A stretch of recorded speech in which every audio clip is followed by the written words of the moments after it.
Canada in Victoria, Lennox. I'm going to switch for a minute in Spanish just to make sure everybody gets in the same page as we are right now. Bienvenidos todos al webinar con Startup Canadá y con Victoria Lennox. El día de hoy vamos a hablarles un poco de lo que es el ecosistema canadiense de startups. Victoria va a hacer un repaso un poco de lo que es Canadá y de cómo ha progresado durante el tiempo en temas de tecnología, innovación y emprendimiento. So again, welcome everybody. Victoria Lennox from Startup Canada is going to tell us all about the startup ecosystem in Canada. She's going to introduce us a little bit about Canada, the country, and how we have developed, technology, innovation, and entrepreneurship in the last years. Welcome, Victoria, and thank you so much for being here. Thanks for having me, Miryam. So shall I just take it away? Yeah, please. Awesome. Tell us a little bit more about Canada. Well, good afternoon, everyone, and across all the time zones in Latin America and across Canada.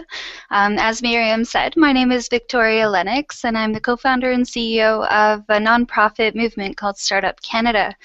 And really, I just wanted to say a few words about why Canada, and then we can open it up to some Q&A. I know Miryam has some great questions, and then we can open it up to all of you.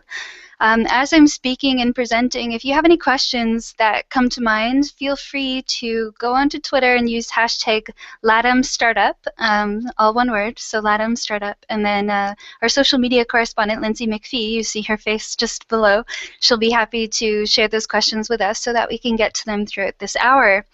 So first off, welcome to Canada. Canada is a fantastic country located just above the United States. We share the 49th parallel with the States, and the majority of our population is actually located on the Canada-US cross-border region on that parallel. So that means the majority of our population is very close to the United States, which is a huge opportunity for Canada. And in fact, the US is one of our biggest, if not our biggest, place for exports. I'll start the presentation with just some key facts and figures about Canada to kind of contextualize this for all of you. And then I'll move on to why I think Canada is the best place to start up. And I know I'll have some competition with all of you out there from Medellin and Brazil and Mexico and Chile. So we'll be able to talk through that. So Canada is a country that consists of 10 provinces and 3 territories. So I know that the biggest frame of reference is the United States with their states. We have provinces and territories, and they go from east to west, and we're also up to the top coast where we have 3 territories. So our territories are the Northwest Territories, the Yukon, and Nunavut. And they provide amazing opportunities for entrepreneurs in water and energy and in many other ways, as well as we get broadband access throughout that region. Our capital is where I'm calling from today. It's called Ottawa. And it's located on the border between Quebec, which is a French-speaking province, and Ontario. So that's where I'm calling from today. We have a population of about 35 million, so a relatively small population, but we have a large landmass. Our Governor General is our head of state, and he is David Johnston. And what's fantastic about the nature of this conversation is that he has a background and a priority around innovation and entrepreneurship. So this is a big priority for him. We also have a prime minister in Canada, so he kind of heads up government, and so it's slightly dissimilar to the presidential system, and certainly that's Stephen Harper. And right now, it's representing a conservative government. Right now in Canada, we're expecting to have an election called quite soon. We expect it to be in the autumn, and so for those of you who are following and looking at Canada as a place to invest and to start up, you might be interested in the socio-political context of our country. Like many countries in Latin America, we have a strong Aboriginal population who are represented in various ways here in Ottawa Yukon across Canada. There are nations. We have Métis, Inuit, and Aboriginal populations, First Nations population, across almost every province and territory. And that certainly has important implications for Canada and huge opportunities for entrepreneurship in the country. So that's a bit about Canada. Of course, we were colonized by the British, and we rebelled against being occupied by the Americans. So we kind of have the best of both worlds, where we have French influence, British influence, and American influence as well. And of course, we're a cultural melting pot, the home to the world. And all of this is the context within which we talk about entrepreneurship and innovation and why Canada for you and your startup. So moving on, I just wanted to highlight 3 top features that I think we should discuss when we're thinking about why Canada. And I'm going to start with one that I'm particularly proud of because Startup Canada has been involved in creating it. And the first reason that you should consider Canada for starting up, or certainly for expanding the market that your startup operates within, is just the breadth of the ecosystem of support that we have for entrepreneurship in Canada. From accelerators, incubators, research parks, top universities, amazing talent, to a very clear track record of investment in startups coming from a diverse range of sources, we have an ecosystem that can help entrepreneurs to accelerate through to global markets. And we have some great entrepreneurial successes that we can champion to demonstrate that we are owning the podium for entrepreneurship in a Canadian way. So Startup Genome in 2013 released a study, and they found that actually 3 of the top 20 cities to start up were in Canada. So Toronto was number 1, then Vancouver was the second one in Canada that reached the top 20, and then the Waterloo region, which is very close to Toronto. And what they found is that there's kind of a hockey stick. Of course, I have to make a hockey acronym or a hockey example, but there's a kind of a hockey stick going on right now with our entrepreneurship ecosystem. For a long time, there's been an environment and culture for entrepreneurship, but now that there's a grassroots movement connected to it, everyone's paying it forward, helping each other, and there's a connected infrastructure for growth right from the grassroots level to government support to access to global networks. So certainly you'll be able to tap into the entrepreneurship ecosystem, which is local, national, and global with Startup Canada. Secondly, why Canada is that we are one of the easiest countries to do business.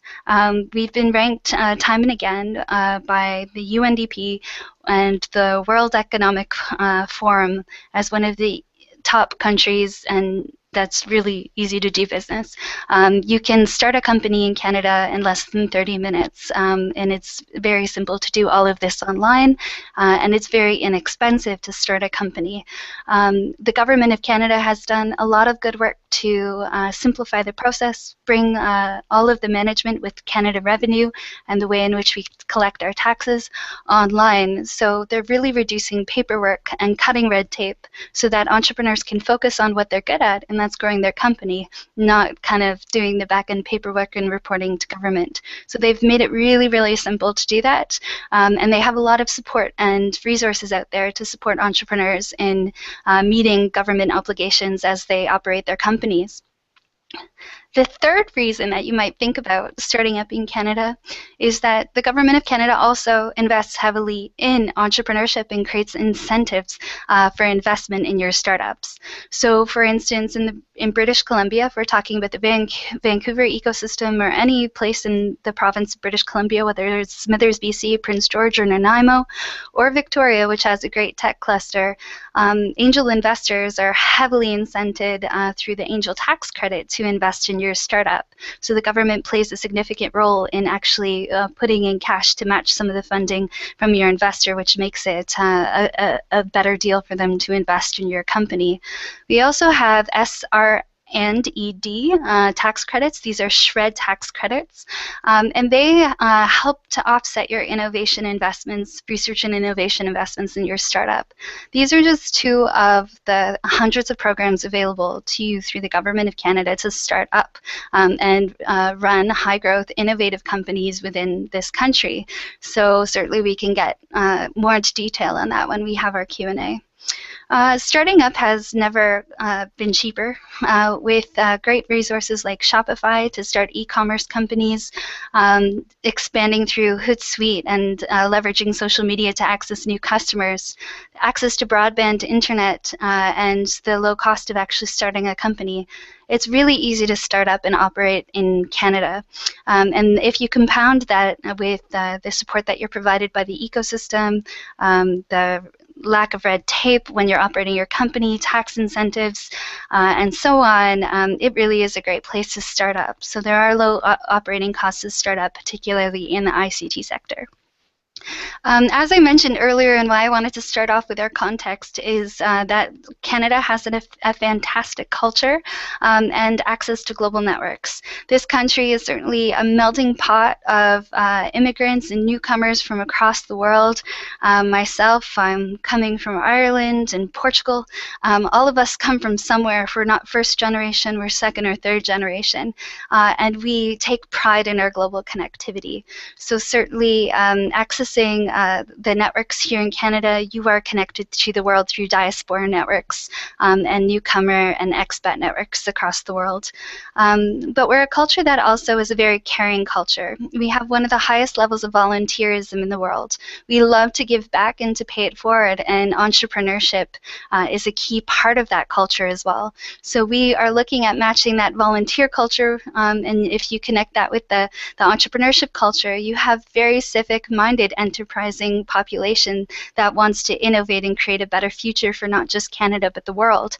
And so when you come to Canada, you are welcomed and you are embraced as kind of part of our national fabric. So right from hockey and poutine, which is fries and gravy, and it's one of our foods in our country.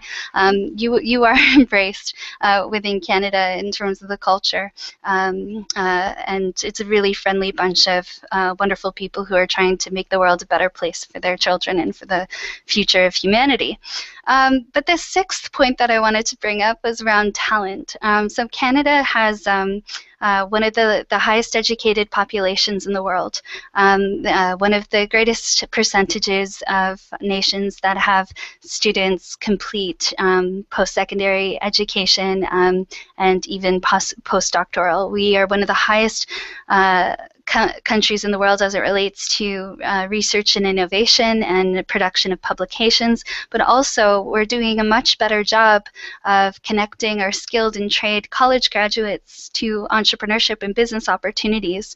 We are focused on creating an ecosystem wherein the talent that we generate is completely relevant to the industry in which they come into for jobs. And this is countrywide. So you are now able to have access to a talented network of graduates and newcomers and even seniorpreneurs from across the country who are very talented, highly educated, highly skilled, and ready to work and to grow your company. So it's a great place to start up in that respect.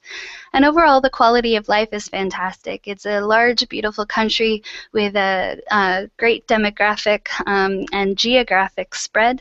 We have mountains, we have seas, we have beaches. It is a beautiful country. There's a lot of opportunity for sport, great cultural events that happen across the country. It's a very celebratory environment, and because we have such a large nation but such a small population, we do have space to grow and space to explore the outdoors.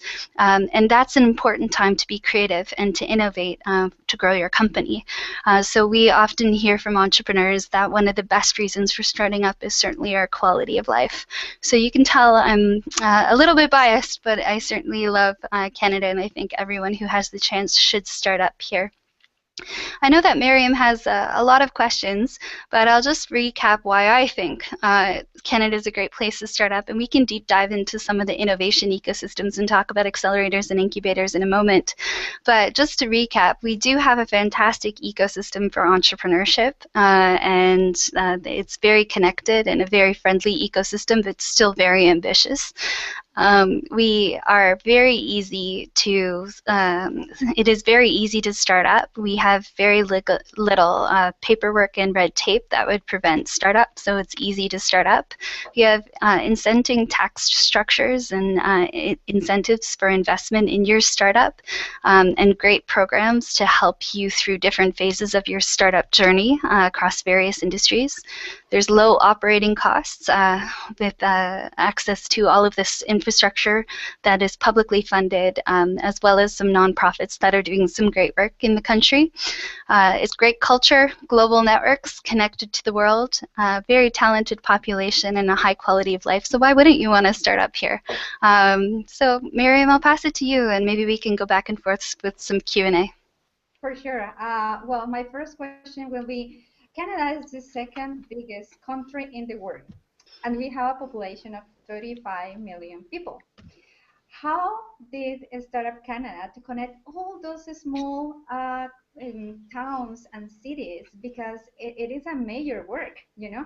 We have a small, well, relative small countries in Latin America, some bigger, some small, but it's very difficult to connect one with another. So how Startup Canada did that work to connect all those small communities?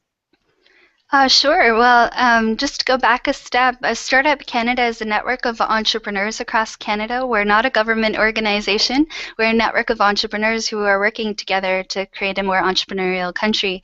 And to answer your question, Miryam, with a network of more than 100,000 entrepreneurs now, the way in which we organize is through something called startup communities. So I know there's startup communities in Mexico City and Buenos Aires and Santiago.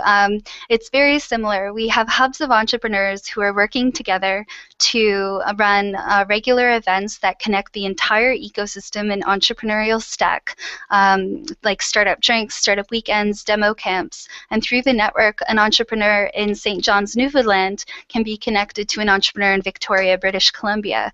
So we're essentially developing a movement of entrepreneurship across the country that's entrepreneur-led and connecting the entire ecosystem. And startup communities is the way in which we organize to make that happen.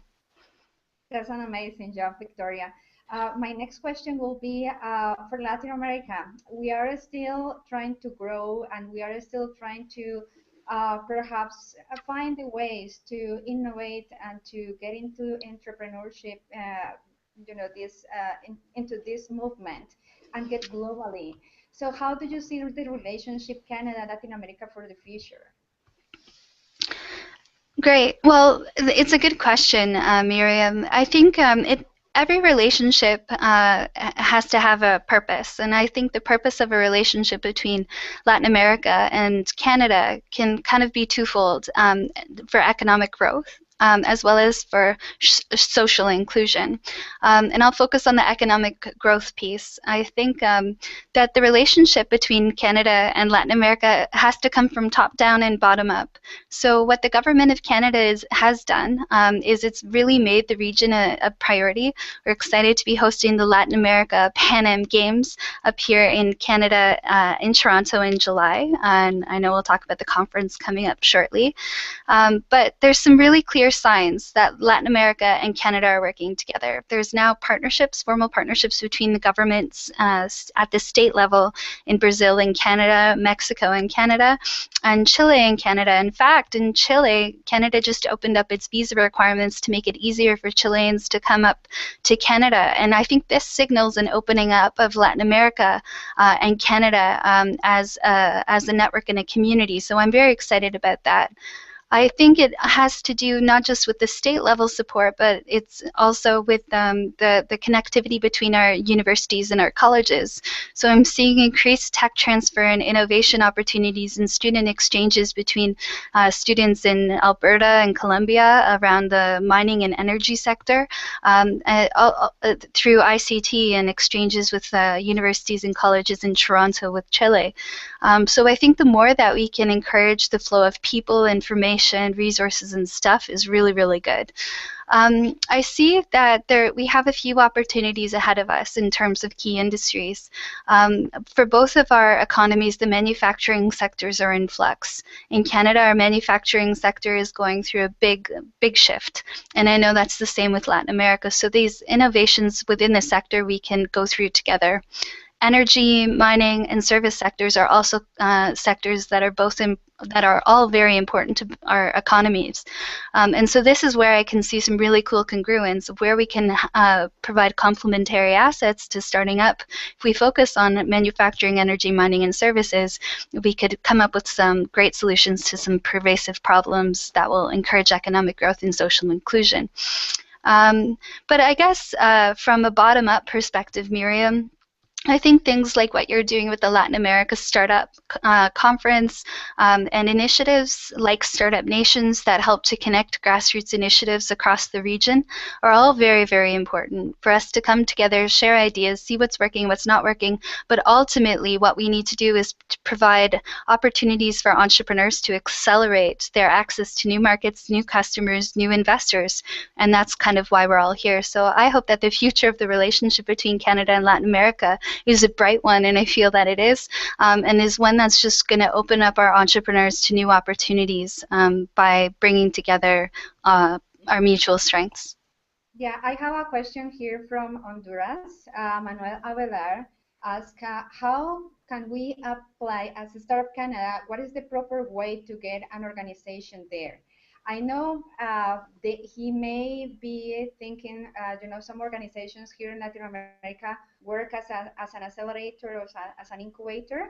Startup Canada doesn't work in that accelerators and incubators. So how they can do that? So accelerators, incubators, research parks, hubs, co-working spaces, maker spaces, all the individual nodes of an entrepreneurship ecosystem, colleges, universities, etc., are all critical components of any entrepreneurship ecosystem.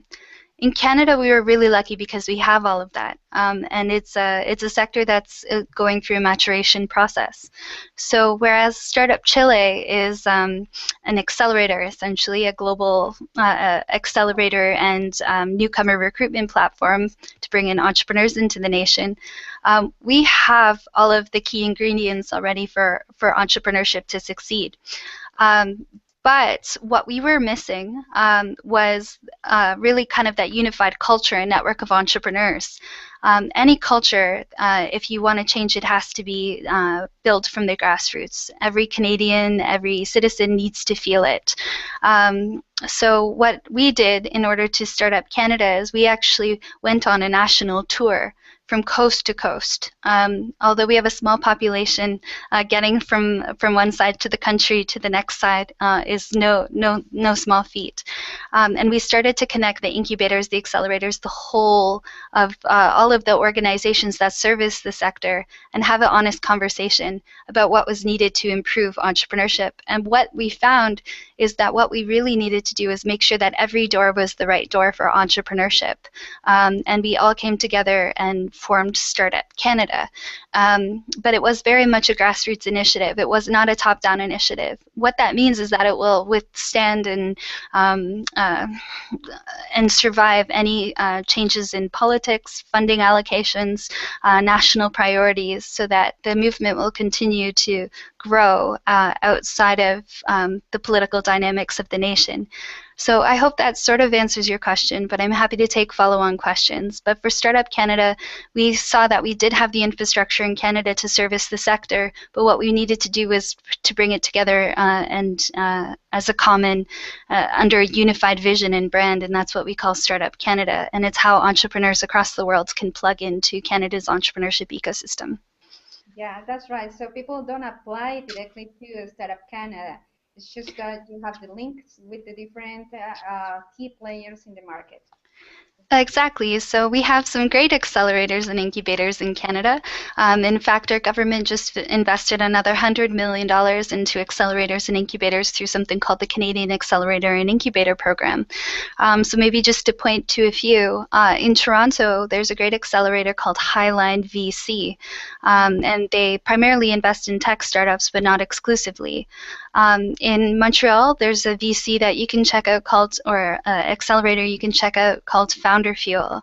Then there's 21 Inc. and Volta Ventures in Halifax. There's also a Highline VC in Vancouver. But pretty much any city you go to in Canada will have an accelerator or incubator at various degrees. Our incubator in St. John's, Newfoundland has a nice focus on ocean technology. We have InnovaCorp in Halifax. So wherever you want to go in Canada, you can look at the aspects that make that particular region unique and why you might want to move there. But we have an accelerator network across Canada that you can tap into tomorrow if you wanted to. So it's not just one place. The nation is open to you. Okay, we have another question from Spain. Which are the main challenges for the startup ecosystem in Canada in the short and the long term? Mm-hmm. So in the short term, and I think we're starting to move beyond that. In the short term, it's getting everybody to work together. There are a lot of organizations and players and sectors in the mix when you're talking about an entrepreneurship ecosystem. And one of the key things that the ecosystem needs to overcome in the short term is just everyone working together in a collaborative way, seeing where they each add value to the ecosystem and then owning that piece and doing it in a best of class way. And I think over the last 3 years, we've made some tremendous strides through Startup Canada to kind of elevate the ambitions of the entire ecosystem and to start to get everybody to work together. The long-term challenge is very similar to what I'm seeing across the world. And it's that we need for our startups to grow. So 4.8% of startups in Canada are high-growth Giselle companies. And we need to see more of that because those companies will grow into anchors that will help us to create clusters for economic growth. And so what we need to do is to encourage larger companies, the Ericssons, Googles of the world, the GMs, Procter & Gamble's, Alcatel-Lucents of the world, to become active participants in startup communities and to become anchors that entrepreneurs and startups can hook into to grow. And so that's the next big challenge is around growth. And a country like Canada, where most of the national or the regional headquarters are located in the States and not in Canada, our market's a lot smaller and might not be as attractive as a New York or London in the UK. So what we need to do is find a way to set our startups apart, encourage big industry to get involved, and to become active anchors that help to propel startups to that next level so that they can grow. Because it isn't just investors that we need to look at, venture capitalists and PE investors. What we really need to look at is the opportunities that the major anchors have to provide to accelerate the innovations coming from our startups to grow our economy. So challenge one in the short term is getting people to work together, and challenge two is refocusing the dialogue on growth and how we leverage anchors to hook companies into. So hopefully that helps, Spain. Yeah, and that's really good. Thank you, Victoria. We have another question from Honduras. Uh, regarding investment. Are investors in Canada investing in startups outside of Canada or just in Canada? It's a good question. It definitely depends on the type of investor. I'll just ramble off some stats for you so you can get a sense of the comparative nature of our investments. So let's start with the easy ones, so private equity deals. So the Canadian Venture Capital Association published a study last year, and they found that in 2014, there were 379 private equity deals, totaling 41.2 billion. And primarily the sectors that were invested in were number one, energy and power, number two, hospitality, and number three, healthcare and life sciences. So that's private equity. So if we go down a level to venture capital, our VCs in Canada invested $1.9 billion last year. First industry they invested in was ICT, second industry was life sciences, and then clean tech. For angel investments, and I think that's what we're talking about most when we're talking about investment at the startup stage. In 2013, we had 25 groups of angels that made almost 200 investments worth almost $90 million. And so we are seeing year on year a nice growth in the level of activity of our angel investors. We all know that angels in particular like to invest locally in entrepreneurs that they can see face to face. The entrepreneurs maybe that they meet at accelerators, incubators, startup networking events, etc. However, we also know that angel investors are willing to co-invest as long as their co-investor can be in closer proximity to the entrepreneur. But we know that angel investors like to invest closer to home generally. Of course, there are investors that will break the mold, but that's what the statistics are telling us right now. Yeah, one thing that I can add to that is that we tried last year during the LatAm Startups Conference 2014 in Santiago to match investors with startups, and there were some Canadian investors who were consultants, and we could see that really investors is very difficult for them to invest in international startup if it's not located in US or Canada, just because the tax thing, around the investment is difficult, to move money outside of Canada or US. It may be a possibility when you have a partner outside of that country that they can actually follow up with the startup and be mentor, of that startup, because without that, it's just impossible for an angel investor to travel every month or do something with that international startup if it's not located close to him or her. So it's just that was our experience last year. So we have another question actually from Nina Cass. I don't think it was a question really from him, but he's a startup visa. He's located in Brazil. So could you please tell us more about the startup visa, just in general terms? So the startup visa in Canada is really interesting, and it's hyperlinked to our ecosystem. So an angel investor or a venture capital firm, an incubator or an accelerator has to accept you into their program and nominate you to become part of the startup visa program. So you need to have buy-in of your startup or your technology from an accredited provider for the program. It is a pilot program for Canada, and it's currently undergoing revisions. It has its first few startups that have come through the program.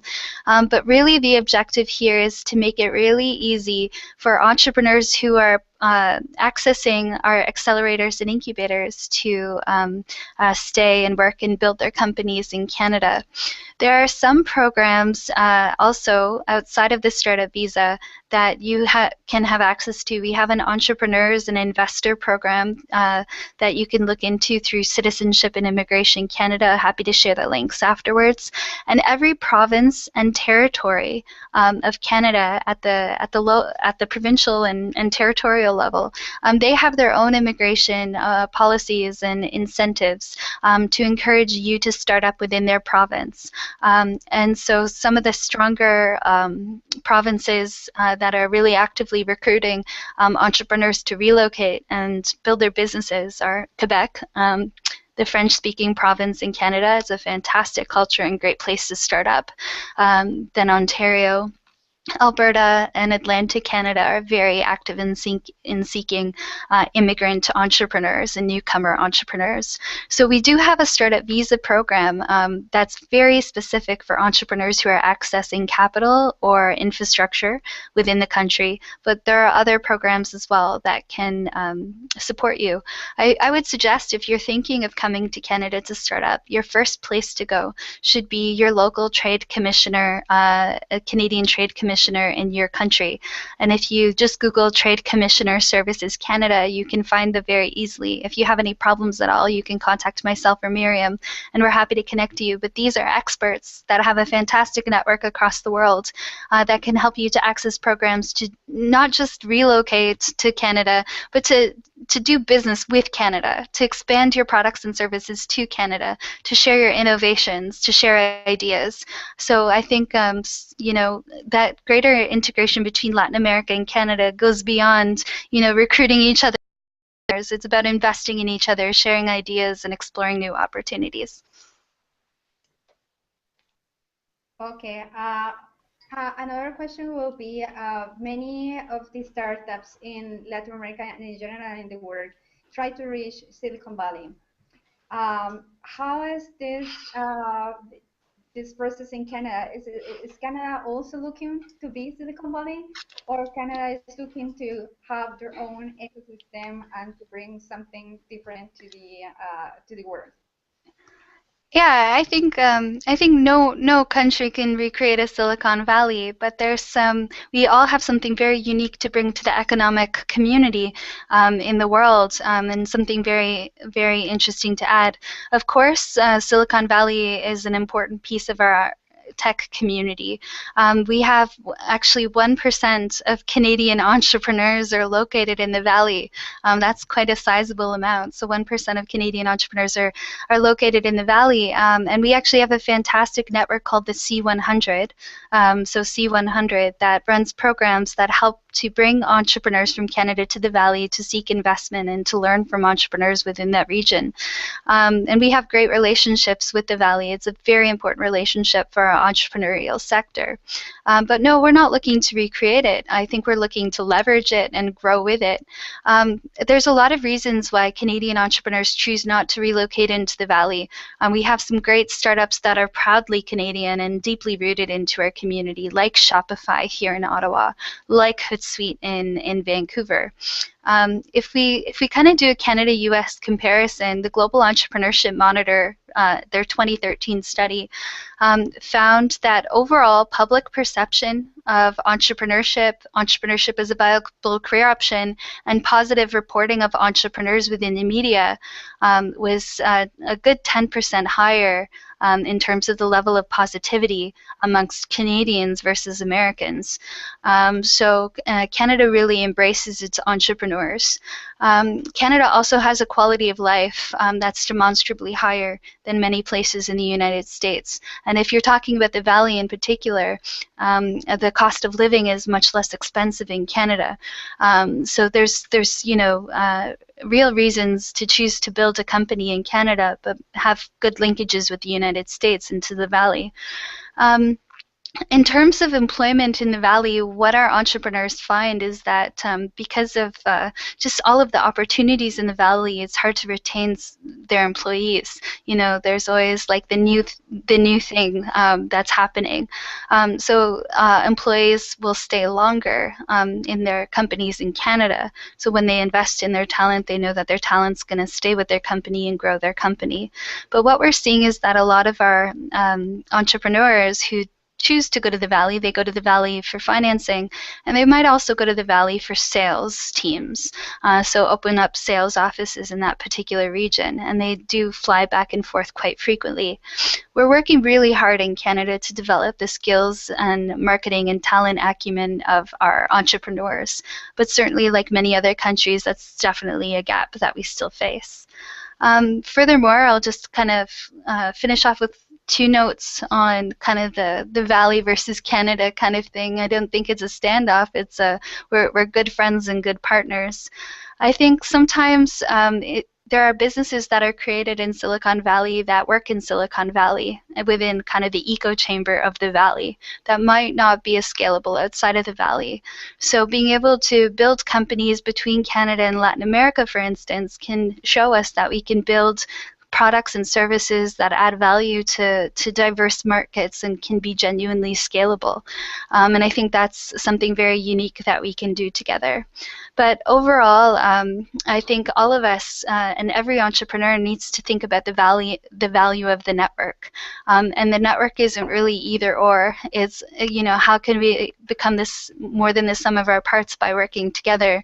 And that's also cross-border and cross-regional. So hopefully that helps. Yeah, thank you.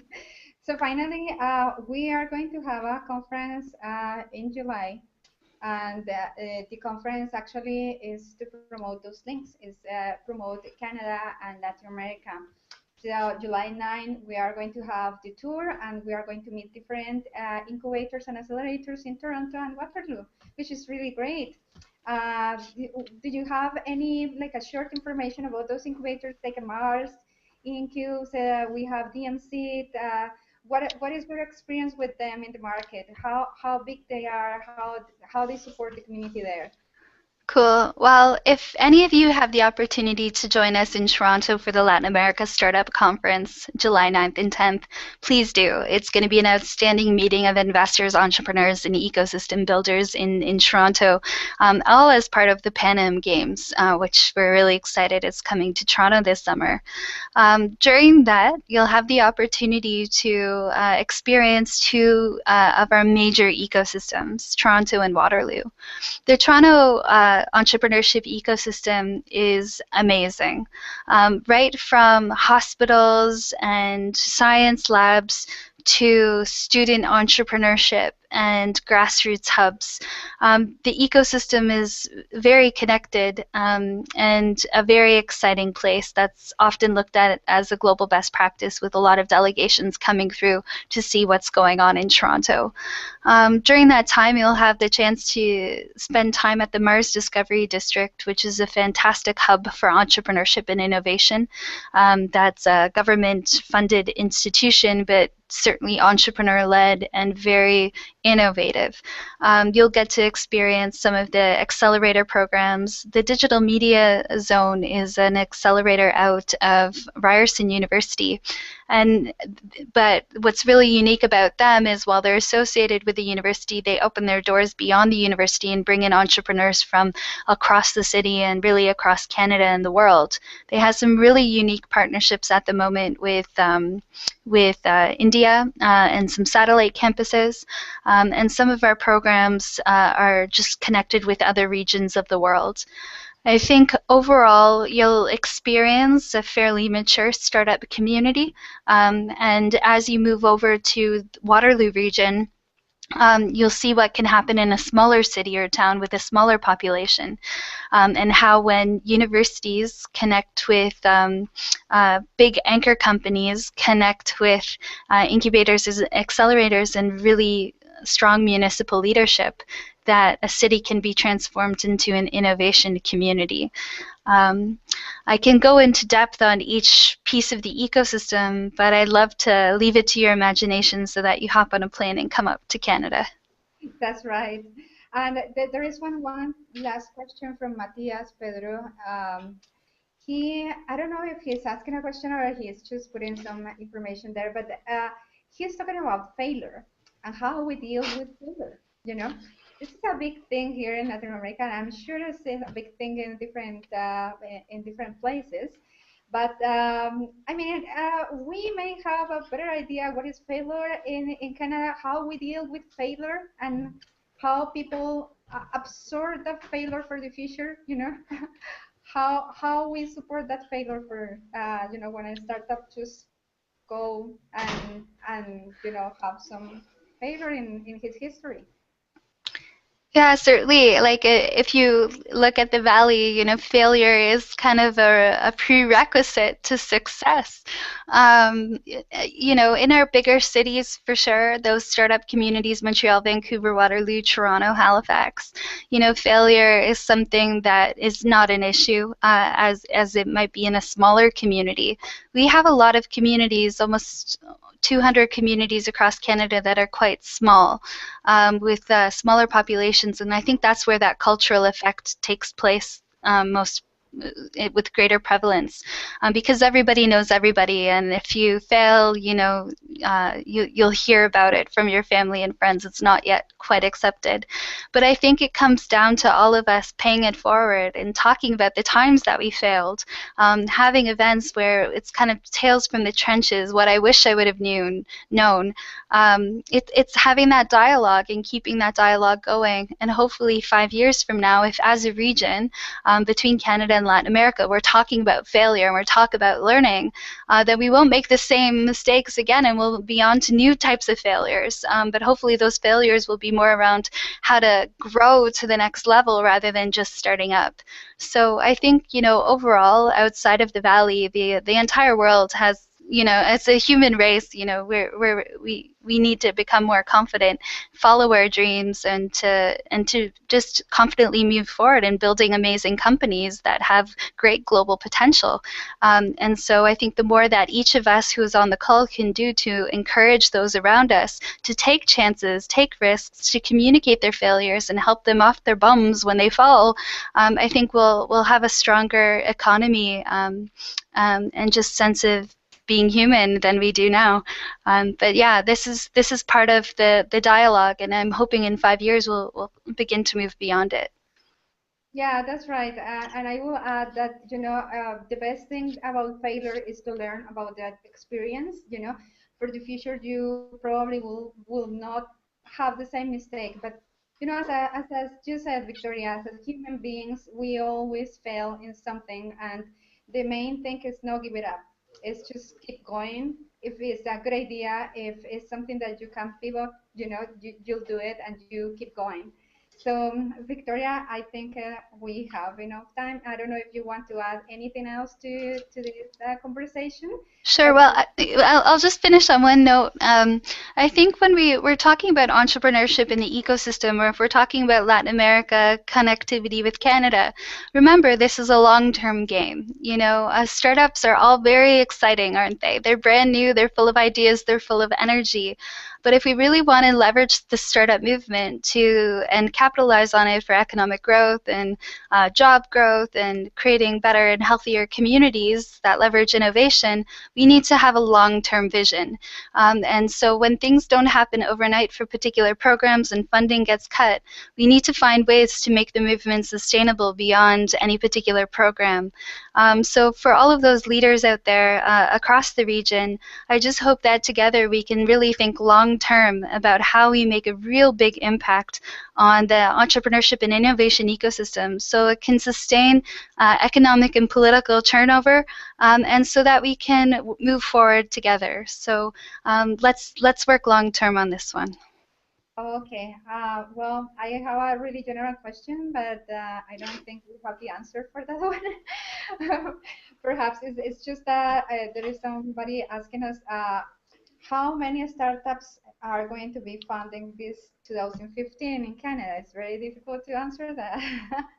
But I don't know if you have any data about how many startups are, starting this year or are getting funding or something.